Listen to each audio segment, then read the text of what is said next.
What's going on, family? Welcome to Kickback Conversations. I'm here with the resident homie, Alicia. Yes. In the building. We are talking about some really cool things today. We're out of our studio, but we're in a nice, cool setup today. So we want to talk about communication, right? So what I always hear people talk about is like, what I need is more communication. Like, oh, why can't they communicate more effectively, kind of things of that nature in dating and relationships. But I feel like communication is not just communication, it's effective communication, right? So I always use the correlation of like, when we're talking about communication, we're saying, you know, not just about somebody like, hey, telling you something, but how are you receiving it and how are you giving it? Like those kind of things are very paramount. Finding out how that person is a communicator, do they communicate through their actions? Are they more of a verbal communicator? These are some of the things. So I'm just gonna kick it off with Alicia. Like, have you dated somebody who you felt like was not an effective communicator and why? Yeah, obviously I'm still single, so I feel like I'm still single because I like to think that I'm a great communicator, and the people that I try to communicate with, I'm like hitting walls. Got it. And I think that in being an effective communicator, you have to have experience in good communication and failed communication. And sometimes when there's good communication, it might come off as firm. You know, like, why is this person being so mean to me? But they're not really being mean, they're just being assertive and being direct in their communication, which can be considered effective. Assertive and direct in their communication. So here's my thing. If anybody, so we know even like the word of God says like, you know, tell the truth but tell it in love, right? So I always say, you know, the keys of any communication, effective communication, before you say it, think about it, one. And two, I believe that Jesus, like, he dipped his words in honey, you know what I mean? Meaning, like, he literally was very systematic about, okay, I want to communicate this. Especially, think about it. Like, people say, oh, that person's a know-it-all. Like, yo, Jesus was, like, really a know-it-all. Like, he didn't act like one, right? That's why he used parables to kind of break things down. So I think, effectively, like, in relationships, we have to dip our words in honey. So sometimes we want to come out with like straight up direct, like, oh, I'm gonna say this, but that might not be the best way to say it, you know? So sugarcoat. No, it's not sugarcoating. Why do y'all always be calling it sugarcoat? Who's y'all? Ladies, y'all. Who's y'all, first of all? Oh, you be saying we sugarcoat stuff. Oh, you want me to sugarcoat? I'm telling you the truth, Tyrone. No, it's not that. It's about, because here's the thing. I always say focus on the result, right? So the result being, I want this to happen, so I would like for us to consistently communicate, right? We don't talk enough. So how do I effectively say that? Do I say, well, we don't talk enough, and why are you doing that? You're so busy, I'm busy too. Or do you say, you know what? No, I think you overstepped. Now I won't say overstep, but I think you gave it a little bit too much there, because effective, assertive, and direct communication is we don't talk enough. So that's what's the premise of our conversation. And so now we need to communicate on why don't we talk enough. Now what would be aggressive would be you always on your phone. You don't ever answer when I call. That's not the problem. The problem is we don't talk enough. Now I can throw all these excuses in there why we don't and say why we don't talk enough. But all I need to say to you is we don't talk enough. And us communicating, you be able to say, well, geez, Alicia, I thought we did talk a lot. I've been busy. You know, I had X, Y, and Z appointments. I've had these meetings, and I made sure I got in touch with you by 11:30 at night. And I'm like, no, that's not enough for me. 11:59, I let you know what was up. It was the same day. You feel me? Nah, and I get that. I feel like at the same time, it's just, you know, we have to learn each other's communication patterns and expectations, because I feel like people get into a dating situation and they don't know what that person expects from that. And also it's based upon what you previously might have experienced. Right? And that's wisdom, right? Understanding what you have experienced and how you want to put that into act or not so much in the next scenario. Absolutely. So it's like, maybe you had a horrible experience in communication, so now you know you're going to do things differently. Maybe you had great communication experiences, and now you want to do it the exact same way. But one thing that I would definitely not discount is that we can't be in our 30s and think it's okay to not be effective in communication. True. Like in business and family and relationships, like you just can't be in your 30s and just think that you can just get by acting the way that you have been acting. Right, at 21. And exactly. And you was like, what you doing? You know what I'm saying, texting. Brother, why y'all be texting what you doing? text that. What do you expect to learn from what you're doing? You know what I mean? That's not effective communication. And see, I'm gonna tell you the truth. I think women, you guys should actually respond back to that exactly to what you're doing, to just like ruin this whole mood.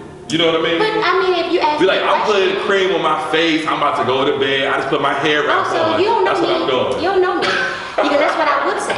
You would do that? Yeah. But I also would ask, why did you ask me that? Are you thinking about me? Oh, you got follow-ups. Yeah, because you didn't ask me what are you doing to really know what I'm doing. You're Right. also letting me know that you're thinking about me. Because the easiest thing to say is instead of saying what are you doing is, hey, I'm thinking about you. Why don't guys ever say, hey, I'm thinking about you. How's your day going? Yeah, how's your day going? Because that's what you really want to know. You just don't know how to start the conversation. That's not effective communication. Okay. So we learned that in text communication, there's a lot to be desired, right? That people constantly do because WYD is a very like popular thing that I think our generation. It's like LOL. Yeah. It's like LOL. So like people say LOL, they're not even laughing. So people say WYD, they don't even want to know what you're doing. It's just like to start the conversation. So I got a funny story about LOL, right?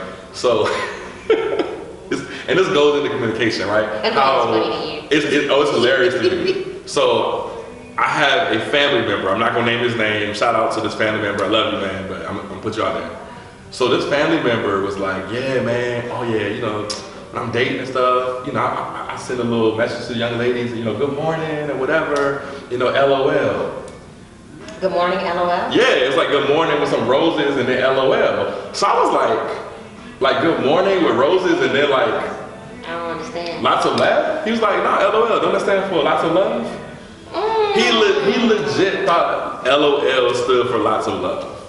So ladies, I don't know if you ever got that from a brother who had some good morning texts to you and he had some roses and he put some LOL. He thought it was lots of love. So don't. How old was he? He was in his 40s. Okay. Yeah. Okay. So he wasn't really Not a part of. Yeah, he was like in mid 40s too. Okay. So he didn't really understand that. He gets a pass for that. But I'm gonna let you know. See, that's another thing about communication. Miscommunication. Yeah. He meant it lots of love. That girl was like, you laughing at me in the morning? It's really interesting. So I was in Detroit for the holidays, for Thanksgiving. I didn't go back for Hold on, real Christmas. quick, Detroit. What up, though? What up, though? All right. 7 miles at the top. I'm hanging out with a friend, and this is a friend that has been a friend for years. Yeah. And he came over, you know, after Thanksgiving dinner is over, you know, you hang out with your people, you do whatever. So he came to pick me up, and we were going to go down the floods, downtown Detroit. And he says to me, no, he actually calls up a friend, and he was like, yeah, I'm on my way, and I'm bringing my broad with me. Your broad? That's what I said, your broad. Like, I didn't know that I was your broad. Like, are we in 1934? Who says that? So me being me, and I love English. I love spoken word. I love reading words. Like, that's the only way that we can connect with one another. So words mean a lot to me. Yeah. So I dictionaried it. Like, what does broad mean? Now, obviously, broad is like terminology for a man to describe a woman who has broader hips. Okay. But also in the 1930s, these were like tappers. These were women that were considered like hustlers. These were women that were getting their own money. Okay. So it was almost like a compliment to call a woman a broad. And then even the dictionary definition said that a broad was a woman who was a gangster's girlfriend. So yeah, when I asked my dad, girlfriend. Yeah. So my father is 60 plus. I asked my dad, I said, Dad, is broad? Shout out Dad, 60 plus. Yeah. So I asked my dad, like, is broad a good thing or a bad thing? He was like, I thought it was a good thing. I asked my uncle. My uncle's 36. He said that broad was a bad thing. He said, I've never heard broad used in a good way. Me either. Like, that's a stupid broad. That's an ugly broad. I'm gonna smack this broad. Like, you never hear broad. As a man in my 30s, broad was not ever good. This guy, he was 40 something, and he told me that it was a term of endearment. Like, anytime you bring a broad around, your guys know, respect this woman. So I was like, I think that we need to communicate before we give each other these pet names, because I don't want to be a broad. Why are you not calling me wifey? Why are you not calling me boo? Like, I could be calling you boo-boo, and that could mean you boo-boo to boo-boo. We don't even know what that you some boo-boo. You know what I'm saying? You ain't worth nothing. Right. So, like, let's be effective in our communication and make sure that we're on common ground. So, like, that just piggybacks off of that LOL. You don't know what it means when somebody else is using it. Well, see, I think also to your point on that, I think a lot of things are generational. But see, my thing is, like, if it offends a person I'm dating or I'm seeing, I need to take that up. So I'll use a perfect example. I have women in my life that use the word chick. I used the word chick one time around some people, and this girl was like, oh, she was so offended by it. I was like, oh, I'm so sorry. I didn't, because in my world, I've had people in my family, women in my family, who used that word and it wasn't a disrespectful, dishonor. And in the context I used it, it wasn't used that way. But if it offended her, I say, I'm sorry. And I think that's what we have to graduate to, because, the verbiage that we're using in today's day and time, some things may offend somebody. Sure. Whether it be an older generation or a newer generation, let's be patient with each other. Can we be patient with each other, guys? Like, love is patient, love is kind. Yeah. And love and patience go into communication. Like you said, you gotta dip it in honey, right? Yes, gotta dip it in honey. That's love. So let's talk about the top 3 things that we can do to better communicate, right? I think that's the important part. I hear so much from singles and people in relationships like, I want to be a better communicator, or this person, my partner, doesn't communicate with me. And that means various things, right? So sometimes when we even learn with the love languages, sometimes people don't always communicate verbally. They communicate by doing something for you, right? I know we had a little disagreement. Girl, I went and got your car detailed, right? Any ladies out there with a car detailed? Yes. Shout out. I know y'all like, girl, I want my car detailed because, I need a man in my life who will detail this car, have it waxed with that wax on it, right? All of that. Yeah, so that might be his way of saying, hey, I know we had a little disagreement. I want to do something. I know your car has been I want to do something to, as an act of service, right? So I feel like we have to figure out ways in which somebody may be communicating, and they may be communicating differently than the way that we communicate.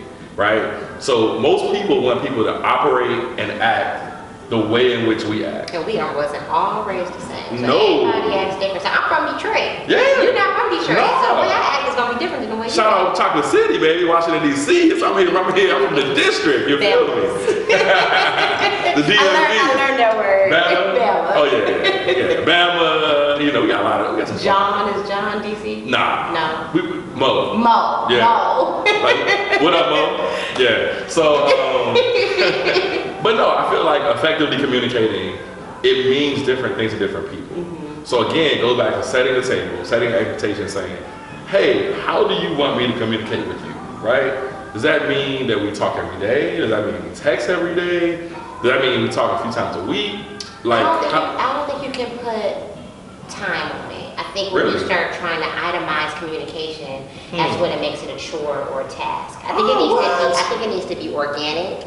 But how do you expect me to communicate with you? I think I shouldn't have to ask that question. If I have to ask you that question, you already are not a good communicator. Oh no. That's just my opinion. So in my heart of hearts, I shouldn't have to tell you how to communicate. It's almost like you're my new employee. You're my new employee, and I want to know everything about you in these first 90 days, because I'm just trying to get to know if you're going to be on the job or you're not. Like, I'm going to give you a promotion, or I'm about to literally just fire you. Yeah. So if you're running late, will you call and let me know that you're running behind?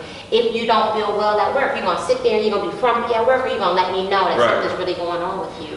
I shouldn't have to tell you how to communicate with me, and I'm the boss, so I shouldn't have to tell you how to communicate. But hold on, so in a relationship or in dating, everybody bases most things off of the previous person that dated. Previous person that they dated, right? This is true. So I know, even for me, even for my life, even people I know, a lot of times it's like, I don't want to broach that subject because that's a tough subject. But you might be like, oh, I'm good with that. Like, that's a subject I want to talk about. So I'm saying it's setting an expectation, right? So instead of me walking through the field and stepping on all these landmines, let me talk to you because you actually was here when they were placed. Is there one over here, or are we good? You know what I mean? So I think that's what it is. Maybe it's culture, because when you go to a new culture, you don't bring your culture with you, and if you do, you're rudely interrupted. Like, wait a minute, this is not that. So I can't do what I did there over here and expect it to work. So it's like, if we just picked this up and went to Africa, we just picked this up and went to England,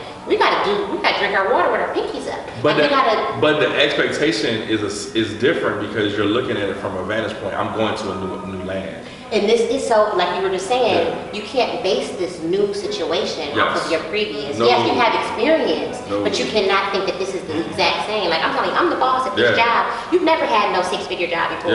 You've never had a 6-figure job before, so you can't walk in here like this is your 5-figure job. Right. You gotta be a little bit, you gotta take it up a notch. Because when you making more money, I'm gonna tell you right now, when you making more money, more is expected of you. When you work at the job that you can get fired from, you be like, I ain't even tripping on y'all, you know what I'm saying? Do what you can do. Do what you do. I mean, you know what I'm saying? But you know it's good, and you know it's exciting, and you know it's brand new, and you know you want to make a great impression, but you cannot bring your old habits into a new work situation.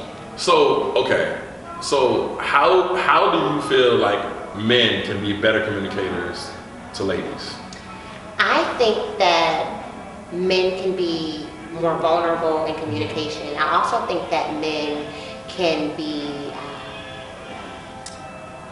more present in communication, but also more understanding. So like the bigger thing to me is when you're vulnerable with someone, it's almost like you're opening yourself up to be hurt. And you have to be understanding that if you're going to be vulnerable, that means I'm going to be vulnerable, and I'm not expecting to get my feelings hurt. So there comes understanding, right? So if I say something to you like, my last boyfriend always got my nails done, and you never got my nails done, that shouldn't be a smack in the face to you. You should just think to yourself, oh wow, her last job, he was a loser, and all he did was get her nails done. I'm getting ready to buy a nail salon. She don't even know that she gonna get her nails done forever for the rest of her life, but you don't gotta speak that out loud. Like, or some dudes will just be like real like petty. They be like, you know what? When we call buddy, get your nails done. And that's how a lot of guys would and that'll save some time. So, okay, so let me ask you that.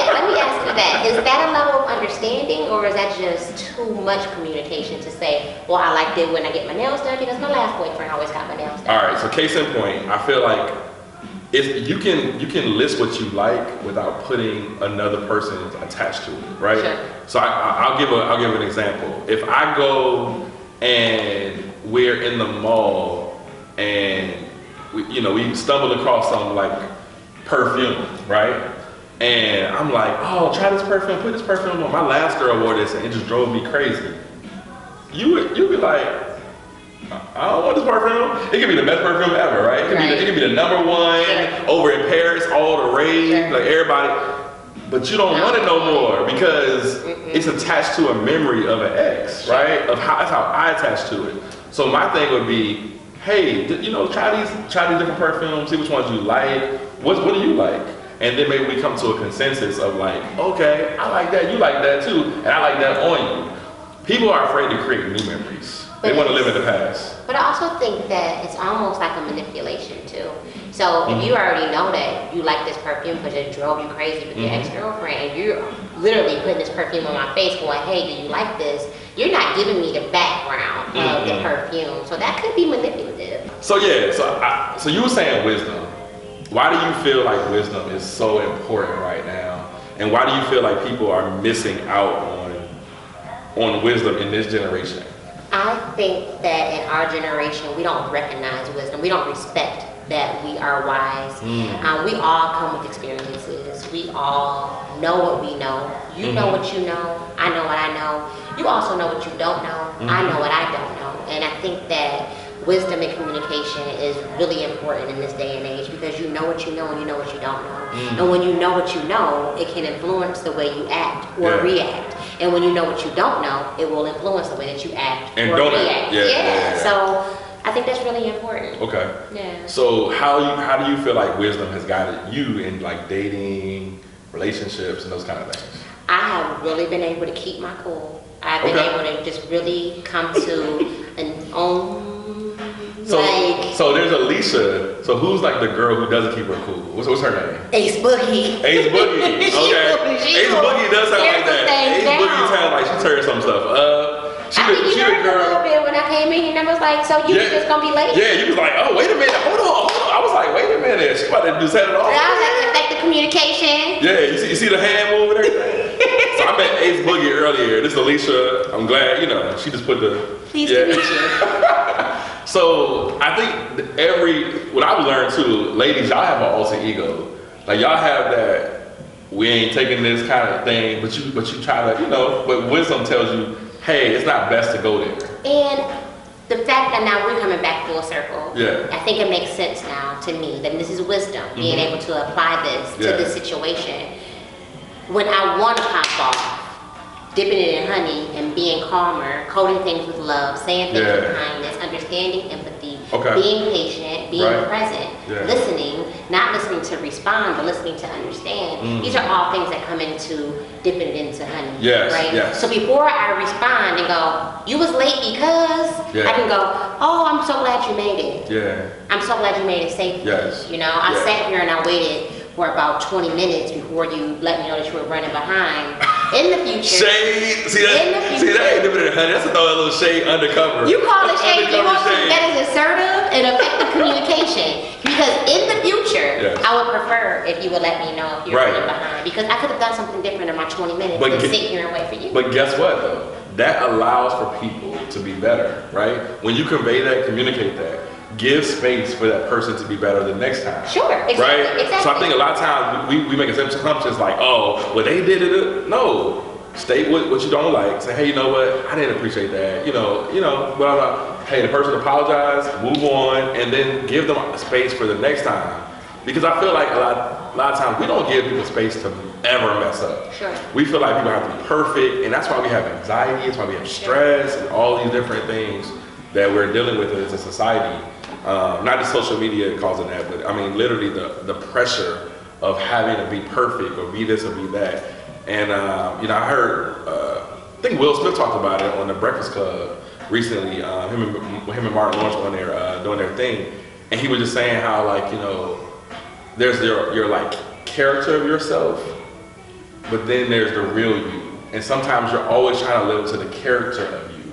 Meaning the person that people expect, right? So I know for me, like a lot of times, in my life, people were like, be funny, be hype, and sometimes I'm just like, chill. And they're like, what's wrong? You all right? Yeah, what's wrong? Like, why can't you just be me right now? Yeah, bro, you taking some drama? What's going on? Yeah. Like, I was really cool, I was really chill, but I think I've become more and more comfortable with Brandon and knowing that Brandon has different facets to him and different things he likes on different days, and that's just normal. Sure. You know what I mean? Everybody ain't trying to eat pizza every day. Sometimes we want a little guacamole, a little Mexican, you feel me? A little soul food, you know? So, but going back, I feel like there's certain things that I feel like we both can do better when it comes to communication.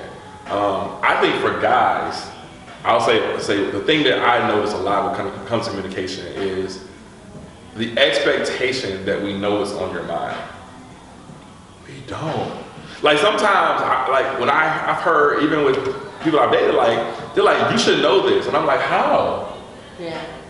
Like, this is the first time I've ever heard this. Like this is new information. Sure, it's a new job. Yeah, so kind of going back, I was talking to someone earlier about this. Like, I feel like a lot of times we hold people hostage based upon our present experience or our past experience or how we were raised, right? Sure. And that's not fair. Like, we have to get to know people legitimately for who they are, what they present. Now, some things across the board, like, everybody knows what honesty is. Everybody knows what lying is, right? Everybody knows what's being on time, what's being late. Like, those things are not just like, oh, I didn't know what late was. But I feel like the application of a lot of these things, we don't know. So give a little grace. Like, that's my thing for this year. In 2020, if y'all ain't heard nothing your boy said, can you give a little more grace? Like, give somebody a little more grace. And what is grace? We getting deep now. I mean, grace is getting what you don't deserve. Yeah, definitely. And I think getting what you don't, giving people what they don't deserve. And I was actually on New Year's Day, and it's so funny. It's like confirmation is becoming all year long. We just in the middle of January. This guy was sitting next to us at Cooper's Hawk, and he was obviously very tipsy. But he said that too. He was like, I don't have to give you what you deserve. I'm gonna give you me. Without any expectation of you giving me what I think you should give me. Because if you don't give me what I think you should give me, does that mean I gotta change who I am? I gotta change what I'm going to give you? Like, if you're a giver and you're an honest person, you're a caring person, you come across a person that's a little bit prickly on the outside, you're just gonna change who you are to modify them? No. That's giving people what they don't deserve, and that's grace. Being you, giving them. Being you, like, and being And being okay with that. Now, see, here's the thing. There's you, but there's also being the best version of you. And I feel like a lot of people struggle with that understanding of the both. Like, I always want to be myself, but I'm always also working to be the best version of Brandon. Sure. Right? So that's a process. That's not gonna happen overnight. I'm sorry. It's not. No microwave. No microwave. It's gonna be that oven like Grandma cooked when she cut everything up. She let it simmer and all that. Yeah. You was like, Grandma, is it ready yet? No, baby. But when you tasted that thing, everybody in the whole room was quiet, and all you heard was You know. So I feel like we have to give people opportunity to allow the process to work of giving grace, but we have to also communicate and let them know what we've been through. Sure. And what we ain't gonna handle, what we ain't gonna have, what you're not gonna know. Right, yeah, what you're not gonna do. What you're not gonna do. But you know, I also think that it comes a time too where you have to not be self-absorbed in communication, because everything ain't about you. You don't always have to be the one to get the first word and the last word. And sometimes it's not even about you in the sense. So where I'm just like, oh, you running late and I gotta do what I gotta do. I didn't even stop to think, how was your day? And what was it that caused you to be late? So it's not even about you. It could be something completely different that's outside of this realm, like outside of this whole world that you got going on in your world. Like right now we're in this world, but you have something else going on outside in the whole other world. So, you know, taking yourself out of it and not being selfish and thinking that it has to be revolving around this world. And I'll say this, I think as a man and as a black man, something that a lot of times, I don't know if we always convey to you as sisters, is we have a lot going on in our mind, and sometimes we feel like no one cares to hear really what's going on, right? So we have to hold on to that. We have to eat it. We got to keep grinding. We got to keep doing this or whatever like that. Because I know a lot of times I talk to other brothers, they feel like, you know what? Everybody has their own struggle. Everybody got stuff going on, you know, and that kind of thing like that. So I don't want to burden anybody. But sometimes I feel like God also puts people in your life, in your space, for them to be a blessing. Even a kind word that might change, or it could be something. It could be a solution. Like, yeah, you know what? You're like, oh wow, I was just thinking, how am I gonna do that? Oh, for real? You have a connect that does that? Oh wow, okay, I can call them and help me with my resume or whatever. Like all those different things, I think that we really don't take advantage of. But that goes back to what you said earlier about being vulnerable. I think vulnerability is the key to effective communication. Amen. Because like you said, I don't know what I don't know. And this can't be, you can't give me half the information, expect me to be able to digest it. And give you good affirmative feedback. If you're giving me half the story, I can't really do a whole lot with it. So if you're just like, oh yeah, I'm sorry I was late. What that mean? What that mean? You could have said, I got stopped by the police. They had 4 other cars come. But see, and now you're just like, you don't want to be in a situation where we're going to talk about a bad thing. But still, now it gives me a little bit more insight as to, wow, you really had a rough day today. But I'll say this though too. Sometimes you might not be in the place to communicate that. But instead of saying nothing, just say, you know what, I had a really rough day, you know, allow me time to tell you another time, right?